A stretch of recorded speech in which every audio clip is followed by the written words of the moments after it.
There are only 3 things necessary for casting spells. One of these is emotional involvement. This is perhaps the most important, because unless you are emotionally involved, you cannot work up the amount of power necessary to cast a spell. It doesn't make much difference what the emotion is, as long as it fits the spell. For instance, if you're working an evil spell, you may have an evil emotion. Perhaps it'll be greed, hate, vengeance. If you're working a good spell, you may have an entirely different emotion. One of love, desire, compassion. But whatever your spell is, you must have an emotion to make it work. So the first of the 3 things that you need for working a spell is that, emotion. Now the second ingredient is equally important, and that is imagination. If you don't have a vivid imagination, you will never be able to cast a spell. For what casting a spell really amounts to is getting an idea in your own mind and getting it there so intently that you are able to send that picture to the mind of the person whom you wish to affect, so that they act upon it thinking it was their own idea. This is where all the props in magic come in. You know, the candles, the incense, the potions, the eggs, the herbs. These things have no magic. They aren't magical in any way themselves. The magic, the power, is all within you. But these things are important.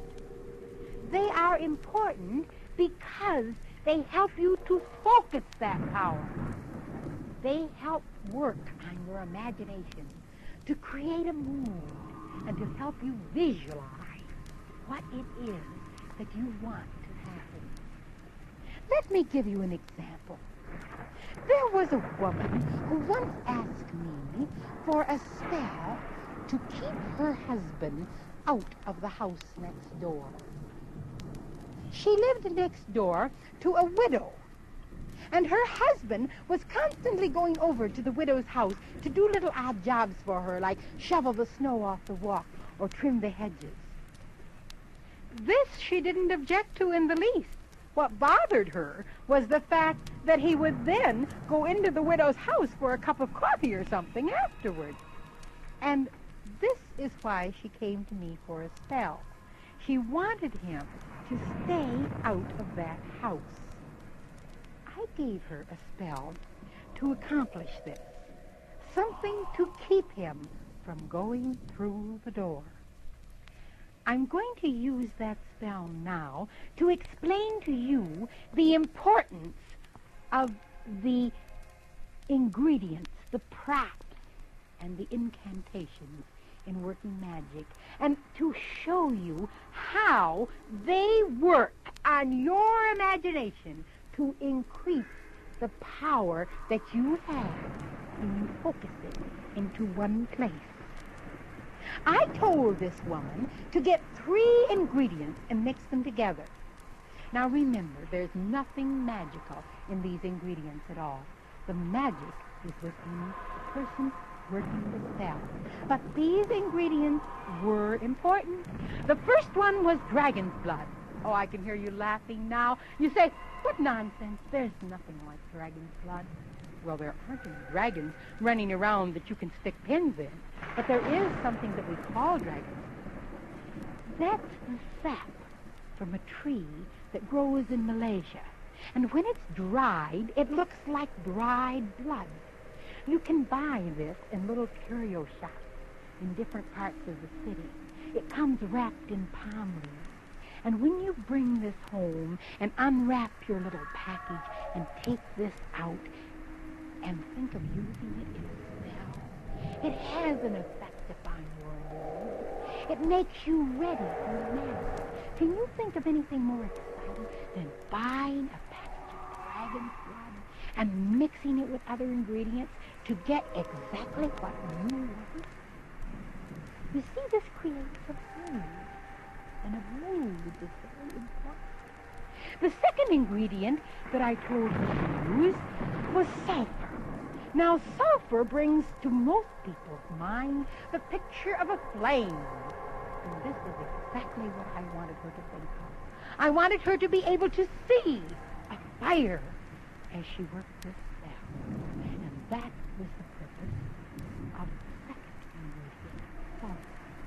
Now, the third thing that I suggested she mix in this potion was saltpeter.